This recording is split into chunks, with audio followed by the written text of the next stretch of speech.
Anos 60, Hollywood, Leonardo DiCaprio, Brad Pitt, Margot Robbie e Quentin Tarantino. Estão preparados? Então, o que vocês acham de fazer uma viagem por esse filme incrível chamado Era Uma Vez em Hollywood? Então, meus amigos, entrem aqui no carro e vamos fazer uma viagem maravilhosa.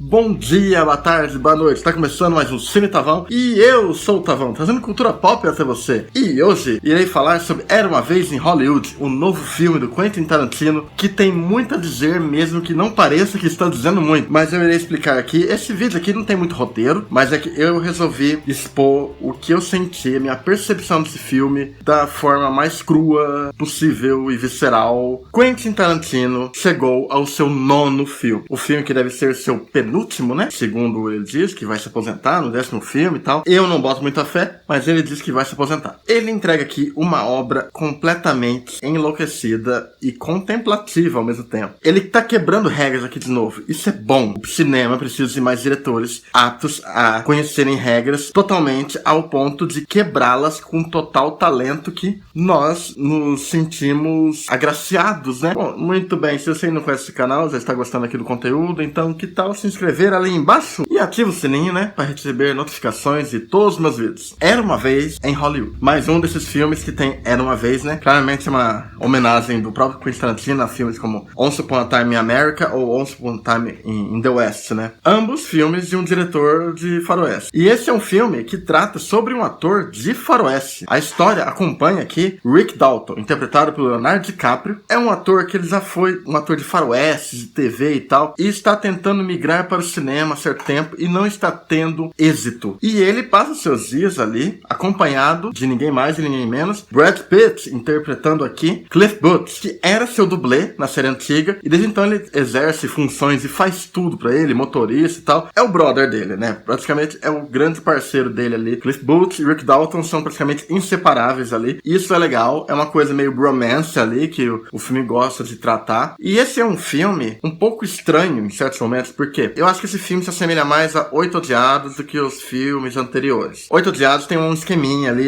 ele meio que emula uma linguagem tanto de teatro quanto de um livro. E aqui, ele parece interessado em outras questões, em outros dilemas.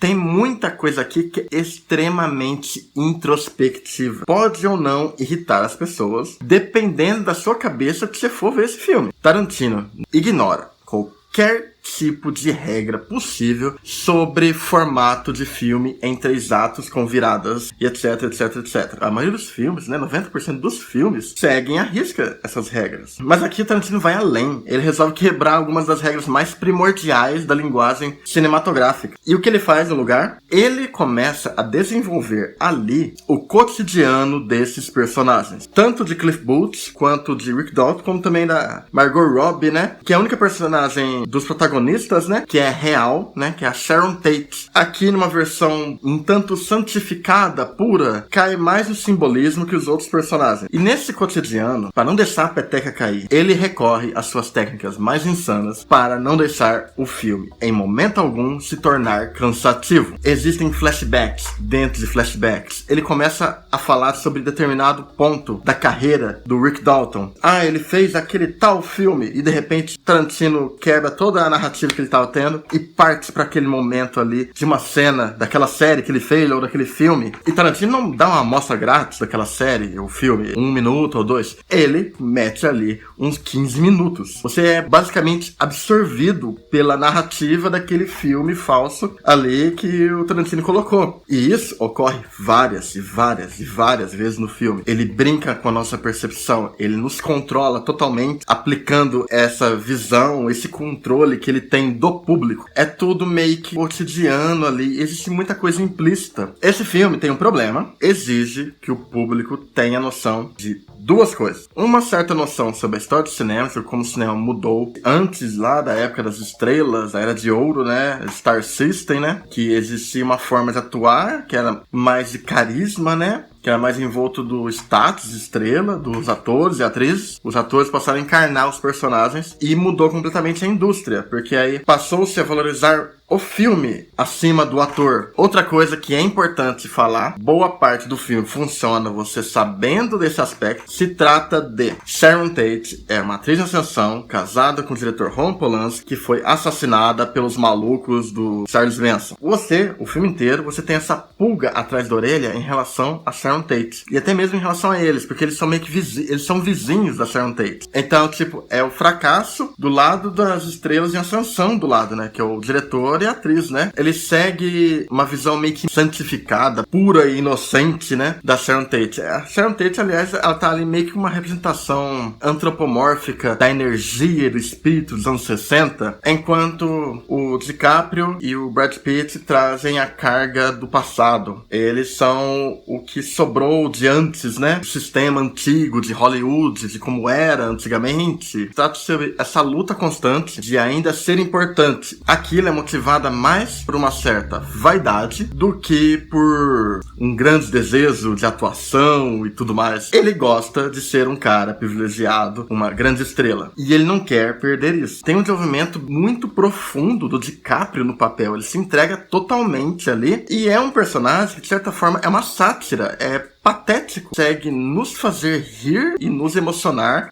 na mesma cena. É um filme que realmente ele engrandece mais os atores do que a escrita. Ele não é tão verborrágico quanto os outros filmes de Tarantino. Os Oito Odiados é muito mais verborrágico, Pulp Fiction é muito mais. Mas aqui, essa quebra de narrativas, esses conceitos de mergulhar, fazer a gente emergir dentro dessa Hollywood, ele quer nos trazer uma viagem prazerosa e que aos poucos vai se tornando insana. Essa busca por status, né? Toda essa coisa de Hollywood e tal. Tem umas questões que você pode até debater que tem a ver com o movimento atual do Me Too. Nos remetem até ao próprio cinema atual. O velho e cansado DiCaprio ali, como o Rick Dalton, né? Comparado com tipo, uma menina prodígio ali da atuação de 10 anos, ali que ele tem uma conversa que é extremamente profunda, é um diálogo muito bem feito e é extremamente cativante. É uma palavra estranha a gente falar disso, de um filme do Tarantino, mas esse é um filme que é muito cativante. A forma como ele lida com os personagens. E Brad Pitt, ele está incrível. Ele realmente rouba a cena. O personagem não tem muito o que desenvolver ali, comparado ao Rick Dalton. Ele é muito mais um carisma espontâneo e ele é um personagem tipicamente tarantinesco. Ele tem uma certa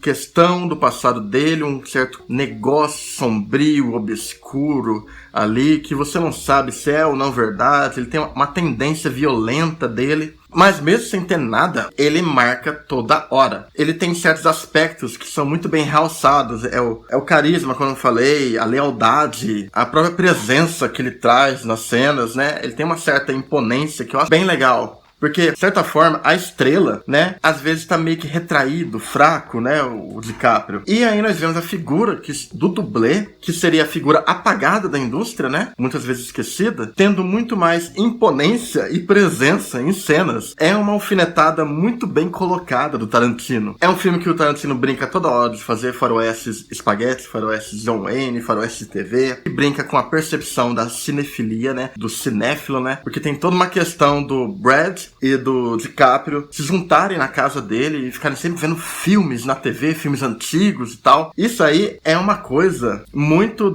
de extrapolando, né, a quarta parede e dialogando direto com nerds do cinema. Ao mesmo tempo que vai construindo a tensão o filme, por conta dessa coisa, né, de você sabe que alguma coisa vai acontecer com a Sharon Tate em certo ponto da história, e aí vai mostrando as andanças do Cliff Booth ao redor de Hollywood ali, você vai respirando, né, aquela cidade, aquele espírito. É uma grande fábula sobre Hollywood. É um conto de fadas tarantinesco. É a luta constante de DiCaprio para se manter relevante. É as andanças perdidas por aí, do Brad Pitt. Aliás, tem muitas coisas ali. O filme pega e começa arcos e não termina. Aparece personagem, some personagem. E tá usando de sua edição, de suas ideias malucas, para isso parecer o menos cansativo possível. E ele faz isso, logicamente, com suas trilhas sonoras incríveis, né? E, claro, o filme também mostrando como é que é essa vida, né, da Sharon Tate indo em festas, né? Ela indo ao cinema e ela meio que vendo a reação das pessoas, né?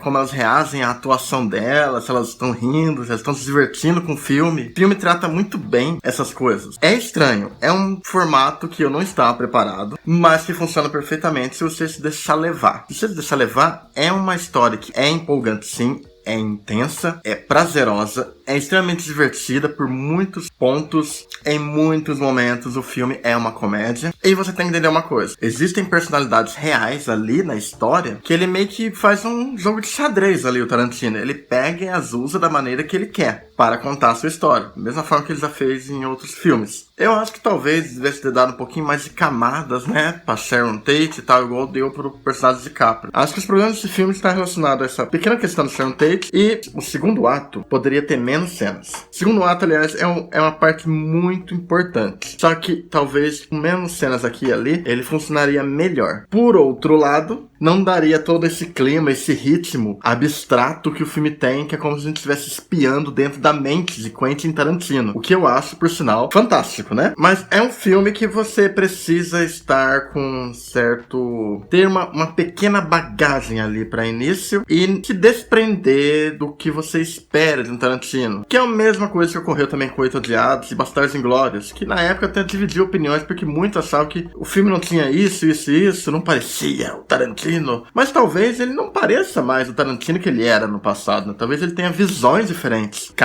O cara não é a mesma pessoa que ele era antes, né? Ele tem outras coisas a contar. E eu acho que esse filme é o ápice dele querer se desvincular, querer ter um pensamento mais maduro, até certo ponto. O visual também é uma coisa esplêndida no filme. Ele usa umas cores bem destacadas, é uma coisa bem limpa a imagem, e tem todos aqueles takes que você espera do Tarantino. Então, toma chuva de take de pé, toma câmera no assento do carro, de baixo pra cima, cenas de porta-malas, super zooms vindo do nada, tudo aquilo que é tipicamente tarantinesco ainda tá aí, pode ficar tranquilo. A edição maluca, as trilhas, a diferença está no tom da narrativa e no que ele busca contar, em todos esses simbolismos com a cultura do cinema, a forma como ele brinca, as estrelas, com o que era Hollywood. É que nesse ele realmente é uma carta de amor ao faroeste em muitos momentos. Ele brinca de faroeste. Tem inclusive uma cena que é muito, muito foda, que ele meio que constrói todo o cenário da cena que o DiCaprio tá gravando. É uma cena muito importante pro personagem. E é uma cena que pode render o Oscar, sim, pro DiCaprio, com certeza, porque ele está incrível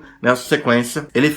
O diretor faz a gente emergir dentro daquele contexto. A gente esquece que é um ator interpretando um ator lá dentro de uma sequência e tal. Claro que nesse filme ele não perde a chance, né, de ter várias referências a ele mesmo. Tem Kurt Russell como um dublê ali, uma referência clara, né, à Prova de Morte. Tem referência a Bastardos Inglórios. E tem as cenas que deixam o povo meio incomodado e tal. Por exemplo, todas aquelas piadas, né, de sexo, né, que é legal que ele faz nessa parte que tem uma coisa meio Me Too, né, tipo, tenta falar sobre o que tem agora, né, na sociedade atual. E posso falar que tudo que tem no filme, eu preciso comentar de uma coisa do segundo ato pra frente. Vai ter spoiler essa parte. Se você não quer saber de spoiler, vaza desse vídeo.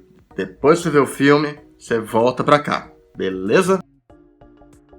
Segundo ato. Esse segundo ato vai concluindo essa jornada cotidiana, né, do Rick Dalton. Ao mesmo tempo que, em paralelo, vemos o florescer, né, da Sharon Tate, sua alegria, sua paz ali, como uma estrela, né, ascendendo aos céus, né, de Hollywood. E, ao mesmo tempo, temos a figura do Brad Pitt, aí, a figura do Cliff Booth, fazendo suas andanças e acabando cruzando aqui e ali com nada mais e nada menos que a família Manson. Sim, a famosa seita do Charles Manson tem sua ligação aqui na história. É algo que já era esperado por conta do que a gente sabe da Sharon Tate, do que aconteceu com a Sharon Tate. E a forma como ele vai criando a tensão do segundo ato até o final, os últimos minutos do terceiro ato, é incrível. Sério, porque você tem um sentimento de terror, de um mal absoluto chegando a qualquer momento. Você, nesse momento, até esse ponto do filme,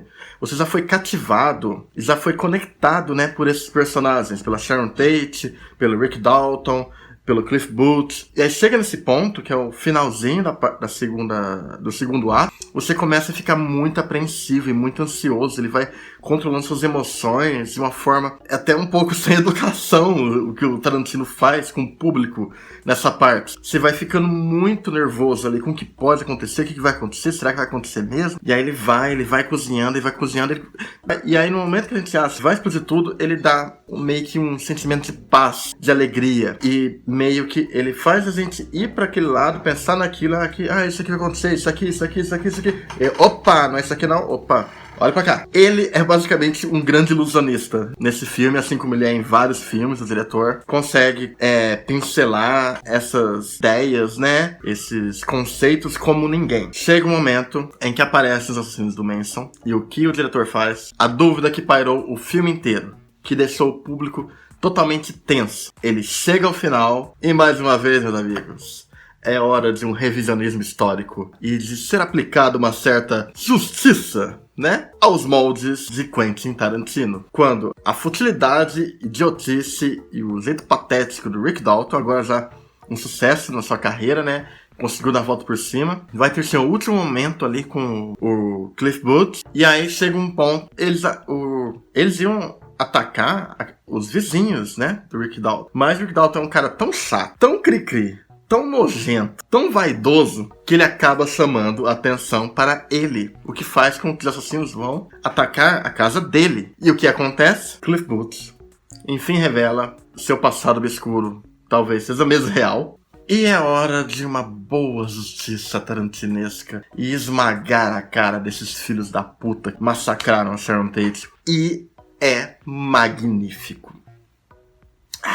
É cinema. Isso é Tarantino. Isso, porra de um dublê, interpretado pelo Brad Pitt, esmagando a cara desses assassinos com uma lata de comida, de cachorro, e vai esmagando. Nossa, é muito louco essa cena. E ela tem o seu clima, e ela tem um clímax pontuado com, no final, o DiCaprio, o Rick Dalton, que tinha feito um filme a la Bastardos Inglórios, que ele tinha um lança-chamas que matava nazistas, pega seu lança-chamas e queima um desses filhos da puta. Caralho, pelo amor de Deus, que filme do caralho.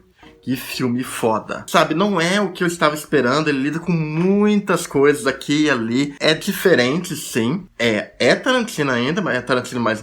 Como eu já disse, é um Tarantino que meio que amadureceu e tá com... Da mesma forma como no outro filme, Oito Odiados, ele queria fazer um comentário social, político, né? Aqui ele quer fazer outros comentários sobre futilidades. Com certeza esse filme foi inspirado pela queda, né, de Hollywood ali, com todo o caso ali dos assédios sexuais, do movimento Me Too, né? Com certeza esse filme foi totalmente inspirado e surgiu dali. Tanto que eu lembro que ele tinha até outros projetos em mente na época e tal. E aí, pá, esse foi na frente de tudo. Agora nós entendemos por quê. O que ele trata ali é um filme de um cara apaixonado por cinema, sobre cinema, com todas as suas questões, e tratando sobre a morte, né, de Sharon Tate, que representou o fim de uma era. Foi o fim da pureza, dos anos 60, vamos dizer assim. E aqui ele aplica a sua justiça tarantinesca e põe um final feliz em tudo aquilo. Com o Rick Dalton, depois de tostar totalmente um dos assassinos, eles terem sobrevivido e tal. Aqui, o que ele quer fazer é o seguinte. Os momentos finais do filme que o Rick Dalton conversa com o Polanski é basicamente uma conclusão temática para todo o filme, que apesar de ter arco, ele tem conceitos que são desenvolvidos, tanto em um nível mais interno, quanto num nível mais super macro, assim,